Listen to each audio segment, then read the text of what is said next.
Teve um período que a gente começou a ouvir muita notícia de que o livro físico ia acabar e o livro eletrônico é o que ia substituir. Né? Era uma maluquice.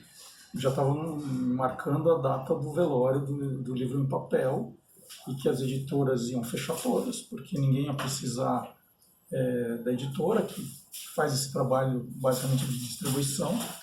E eu lembro que nessa época eu fui na Feira de Livro de Frankfurt e encontrei um dono de uma das maiores editoras aqui do Brasil, a Sextante, o Marcos. E aí comentei com ele, falei assim, puxa, isso aqui tudo vai acabar. Ele falou, não vai acabar, não vai acabar. O livro digital vai ocupar um espaço, mas o livro físico vai resistir.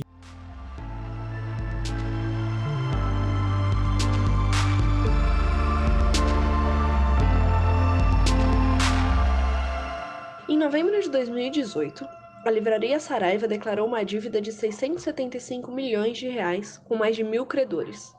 No mesmo ano, a Cultura entrou em recuperação judicial, devendo 285 milhões de reais. A FENAC e a La Selva, livrarias com fatias um pouco melhores do mercado, fecharam as portas. Além disso, segundo o Sindicato Nacional dos Editores de Livros, em 2018, a Saraiva e a Cultura fecharam aproximadamente 18 pontos de venda e demitiram mais de 2.000 funcionários. Um ano depois, pouca coisa mudou. Apesar de o plano de recuperação judicial da Livraria Saraiva ter sido homologado em 4 de setembro, em julho a empresa registrou um prejuízo de 17,5 milhões de reais, superior ao mesmo período em 2018. Segundo eles, a receita diminuiu por conta do fechamento de mais de 30 lojas. Já a Livraria Cultura, que teve seu plano de recuperação judicial homologado em abril deste ano, colocou à venda o e-commerce Estante Virtual por 44 milhões de reais em setembro. É o primeiro passo para que a empresa consiga se reerguer. Está havendo uma crise gigantesca nesse mercado editorial, né, com o fechamento de diversas livrarias, das grandes, né, o problema da venda do livro, que impactou também muitas editoras que ficaram endividadas, o fechamento da uma das principais livrarias que foi a FENAC, a Livraria Cultura hoje, que eu estudei no mestrado, ela está em recuperação judicial, né? Então, o mercado está bem em crise mesmo, então a gente não sabe onde vai parar, eu não saberia te dizer onde isso vai parar, né? Na verdade, a gente está vivendo um momento em que duas grandes redes tiveram problemas de administração. Né? Não dá para dizer que elas não estavam vendendo, elas estavam vendendo. Talvez elas tenham imaginado o tamanho do negócio muito maior do que ele deveria ser. Se o mercado de livros é para mega stores mesmo, para espaços menores, eles demoraram para sentir isso. As duas principais redes, que estão nos principais pontos, elas estão passando por dificuldades, elas não conseguem receber novidades das editoras, né? As próprias editoras estão lançando menos porque não recebem dessas redes, e a pessoa vai para uma livraria e não encontra, né, como era antes, o mercado editando, trazendo novidade. A gente precisa de pontos para vender os livros. Eu acho que assim, a gente está repensando também o lugar da livraria. O que eu vi nos últimos meses? Várias livrarias de bairro surgirem. Livrarias de bairro estão conquistando o seu público local ou um público específico que vai até ali para consumir aqueles produtos. A gente estava vindo de uma cultura de mega stores, livrarias, que as pessoas iam, usufruíam aquele espaço, não consumiam. Livrarias que passaram a vender outros produtos, onde o foco não era o livro, o foco era a venda. Então, o que essas livrarias pequenas estão fazendo? Elas focaram no livro, no papel do livreiro, da indicação do livreiro. Então, a gente já tem vários exemplos dessas livrarias, porque o livro físico não vai morrer, a livraria também não vai morrer, a gente está numa transformação e até para caber mais pessoas. O modelo Mega Store, ele ficou muito caro e com a crise econômica, as livrarias não deram conta. Então, tem que diminuir esse formato, tem que sair de shopping, que é uma operação caríssima, e volta o modelo de uma livraria que tem curadoria. O mercado está num momento muito difícil, assim. Vocês devem estar acompanhando aí que as duas maiores redes de livrarias, né, Saraiva e Cultura, elas estão em recuperação judicial. Somando a dívida das duas, chega a algo perto de R$1 bilhão, ou seja, é muito dinheiro para uma indústria muito pequena. E ela poderá ficar menor se Saraiva e Cultura saem desse páreo. Tem editoras que estão 40% das vendas delas são feitas por esse canal, né, pela Saraiva especificamente. Então, se ela sai do jogo, editoras grandes como Sextante, Intrínseca, até a Companhia das Letras, elas vão sofrer muito, muito, muito, muito. Crise gera oportunidade e quem não se transformar vai morrer na praia.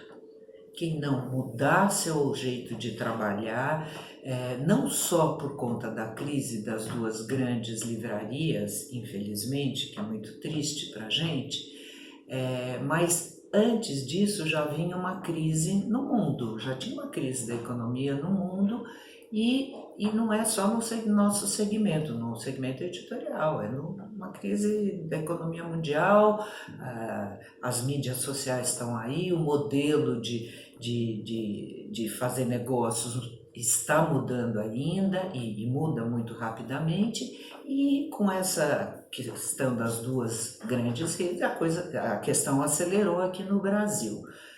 Então, se por um lado existe essa crise e que tanta gente perdeu muito dinheiro, é a tal da oportunidade de buscar outros meios de vender livros. Em entrevista ao jornal O Globo, em novembro de 2018, Jorge Saraiva Neto, diretor-presidente da Saraiva, afirmou que mais de 30% das compras de livros da empresa são feitas pela internet. Um dos catalisadores desse movimento é a Amazon, que em julho de 2018 atingiu o valor de mercado de 900 bilhões de dólares, cerca de 3,7 trilhões de reais em cotação de setembro de 2019. De acordo com a Época Negócios, a empresa já representava cerca de 15% do faturamento de grandes editoras, em novembro de 2018. Em contrapartida, de acordo com a pesquisa FIPE de 2018, as livrarias perderam 20% do mercado de comercialização. Ao mesmo tempo, a Saraiva começa a vender exemplares pelo site da Amazon, mostrando o poder da Amazon no setor. Hoje em dia as pessoas compram muito pela Amazon também, né, pelo Marketplace. Eu acho que não é só com livro isso.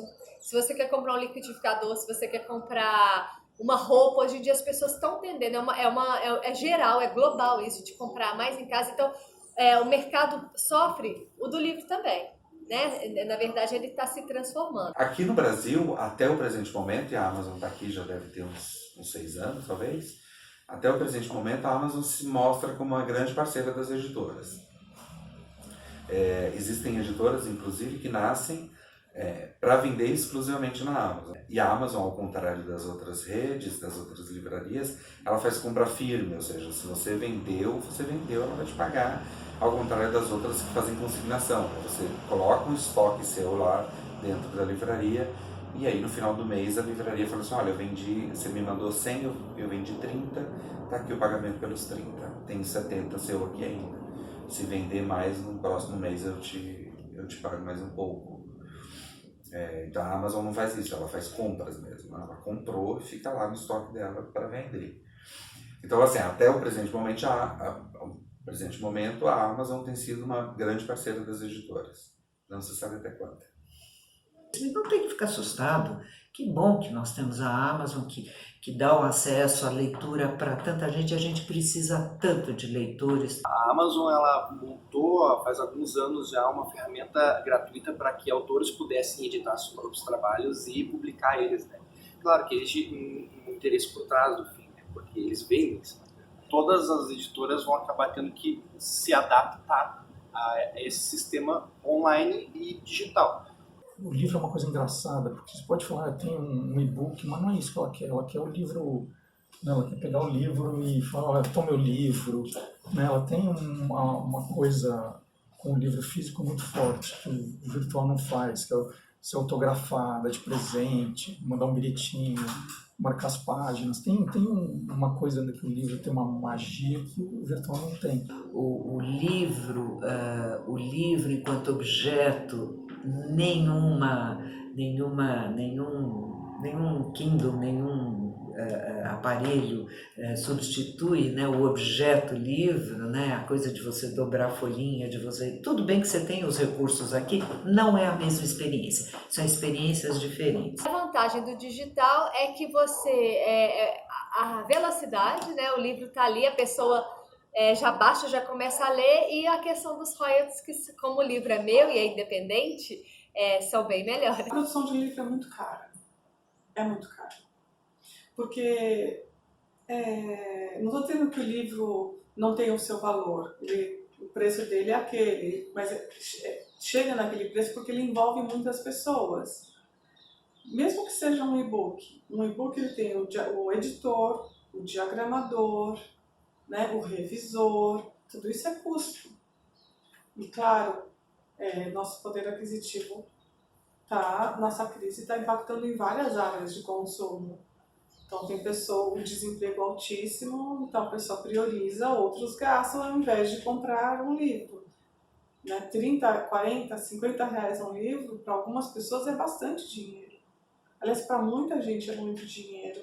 Então, claro, tem muito impacto da economia nesse mercado. Mas hoje não é a questão do preço que eu acho que inibe a leitura.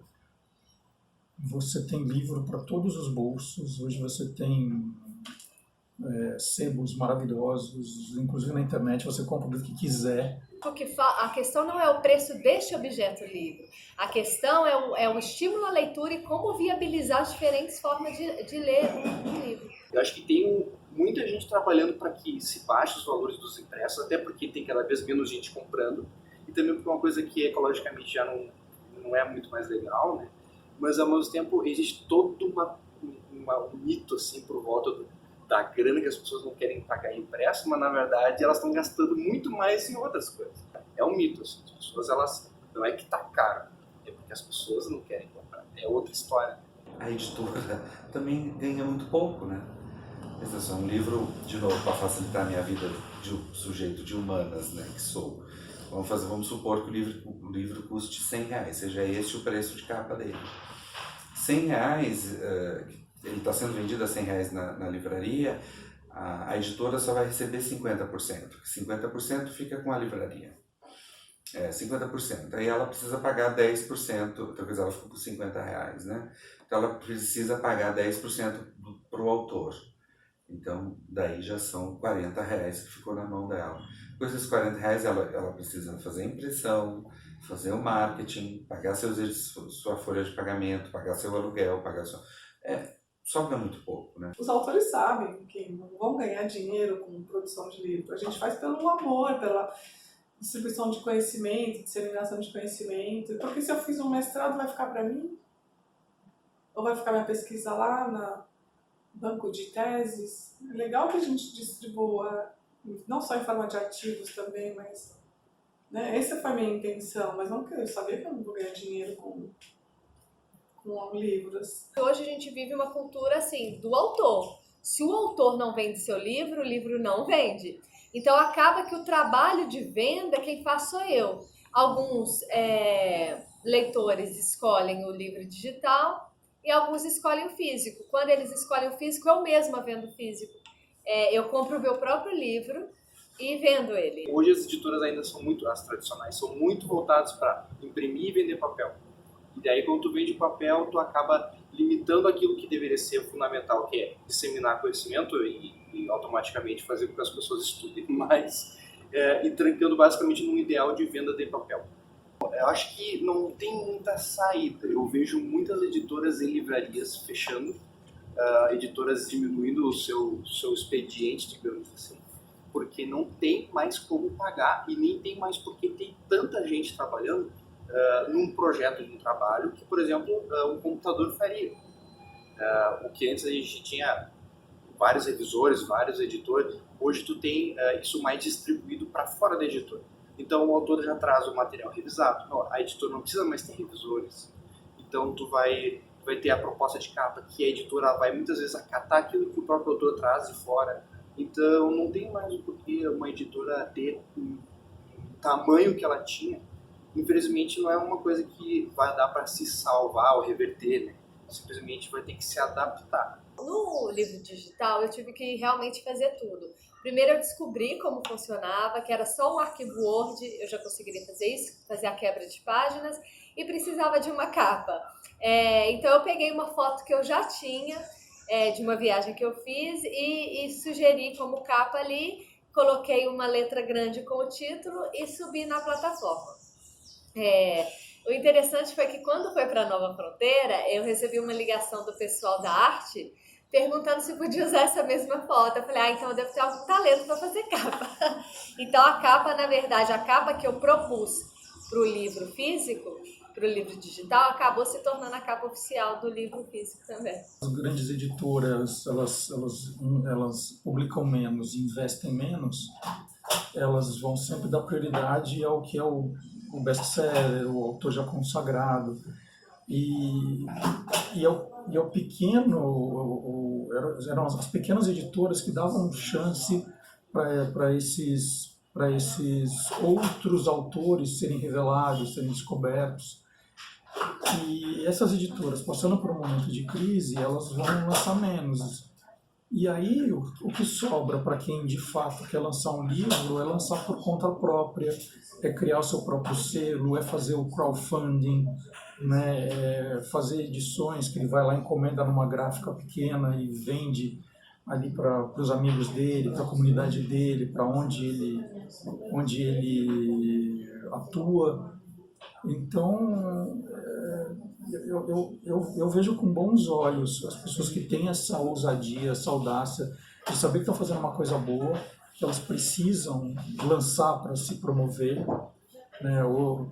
E se elas ficarem esperando que alguém faça isso por elas, às vezes a coisa não acontece. O meu primeiro livro, que é o meu TCC, na verdade eu fiz através de uma autopublicação. Até para facilitar e não precisar recorrer a editoras, eu mesmo fiz toda a diagramação, contratei um serviço, mas assim, fui responsável pela edição do livro e fiz a autopublicação através da plataforma da Amazon, que é o Kindle. É uma plataforma muito fácil e o seu livro fica publicado para quem quiser ver. Você pode tanto disponibilizar de maneira física ou de maneira virtual. E, enfim, você pode vender para o mundo inteiro e ainda fica com uma porcentagem dos royalties que é maior do que nas editoras tradicionais. Tenho o plano de publicar livros impressos também. Eu acho que não é um meio que morreu, não é uma maneira que morreu. É uma maneira muito mais difícil, muito mais burocrática e que você depende de muitos outros fatores. Em conversas com outros autores e até nas minhas próprias tentativas de publicação, eu vejo que é um mercado muito fechado mesmo, em que você fica refém de uma vontade de um editor, de uma vontade de uma empresa, de acreditar na sua ideia. E de repente, você vê com a venda dos livros, né, eu já vendi, por exemplo, mais de 120 exemplares do meu livro, Outra Guerra das Malvinas. E você vê que existe uma demanda, talvez não exista uma demanda de um best-seller, mas existe uma demanda para que as pessoas conheçam o seu livro, para que as pessoas conheçam a sua obra, conheçam o seu trabalho. Então, eu acho um pouco injusto você ficar refém nas mãos da vontade de um editor, nos desejos de um editor, nos temas preferidos de um determinado editor. Eu acho que a editora, o principal que ela ajuda é estar nas livrarias. Eu sei que Machamba está em livrarias no Nordeste, no Sul, pessoas vêm me falar. Isso, como autor independente, eu não conseguiria. Fácil acesso envolve não só a pessoa querer ler o livro, não precisa ter que pagar o livro, mas também o autor que quer publicar também poder publicar o livro. Aí tu acaba elitizando o processo que deveria ser muito mais acessível para quem está começando agora. Agora, se o mercado editorial não produzir os livros, o que vai ficar complicado? Acho que é por isso que surgem, então, as editoras independentes.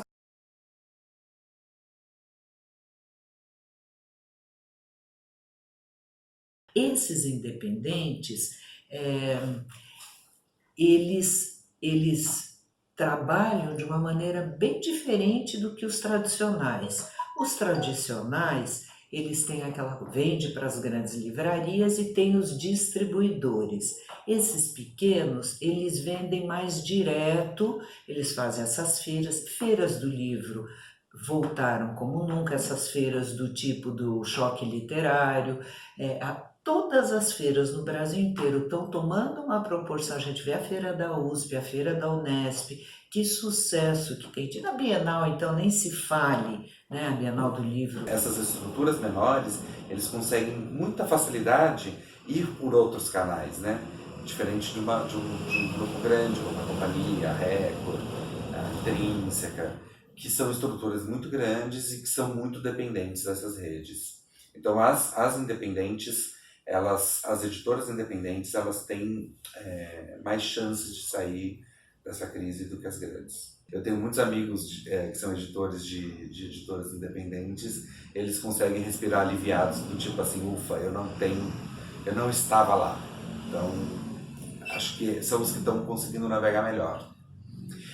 E por serem estruturas menores, eles conseguem, com muito dinamismo, sei lá, procurar novos canais, vamos fazer um projeto tal, vamos colocar em crowdfunding, né, em financiamento coletivo. Existe a necessidade dessas produções continuarem saindo.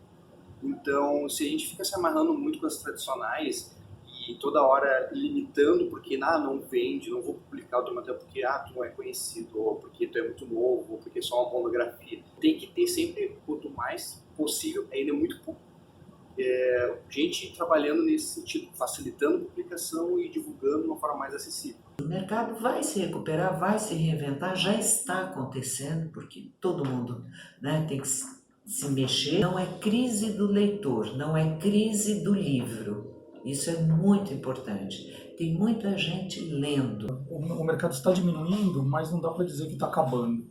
Acho que agora tem um momento de reciclagem. A gente está num momento que a gente não sabe, né? Como Saraiva e Cultura vão reagir, se vão sair da recuperação judicial, se elas vão sobreviver. Se elas não sobreviverem, quem vai ocupar esse espaço delas, né? Se vai nascer algum grupo novo, se alguma outra rede vai assumir o lugar delas. Então a gente está num momento do mercado que a gente não sabe o que vai acontecer. Uma grande editora chegava a lançar 30 títulos por mês, hoje diminuíram bastante.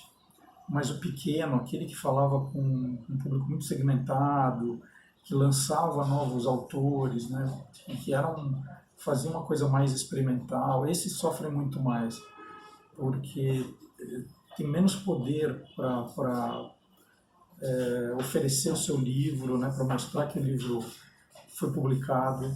Precisaria que elas fossem mais valorizadas, a verdade é essa. Precisaria que elas também conseguissem, de alguma forma, alguns incentivos, talvez fiscais ou de gráfica, para elas conseguirem baixar preço, porque é muito difícil. Editora independente ganhar dinheiro.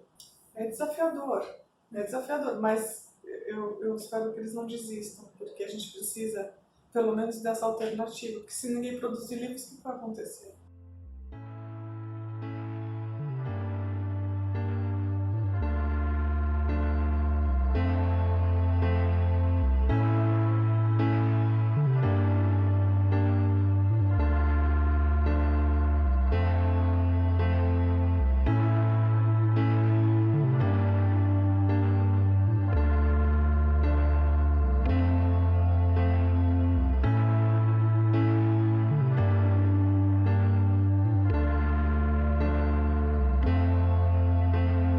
A mangueira está lá até hoje. Nela, pendurada uma fita vermelha. Tudo começou sem muita explicação. Não houve um motivo específico para o elo perdido acontecer. Houve bem antes disso um negro correndo atrás de uma gazela em Angola, enquanto um branco se escondia atrás de uma pistola de cano fininho. Houve um momento em que os olhos do homem branco fitaram os olhos do homem negro e ele soube, ficado lá no fundo de si, que o que fazia era o não certo. Mesmo assim, o tiro ecoou nas savanas, os reinos africanos foram desfeitos, as mulheres com a cria arrancada do peito e os reis trazidos como escravos em navios, para bem longe da África. A gazela viveu por mais alguns anos, enquanto os meninos cresceram em senzalas, do outro lado do mar, fazendo somente o que mandavam ser feito, nos tempos em que só se amava quem podia ser amado.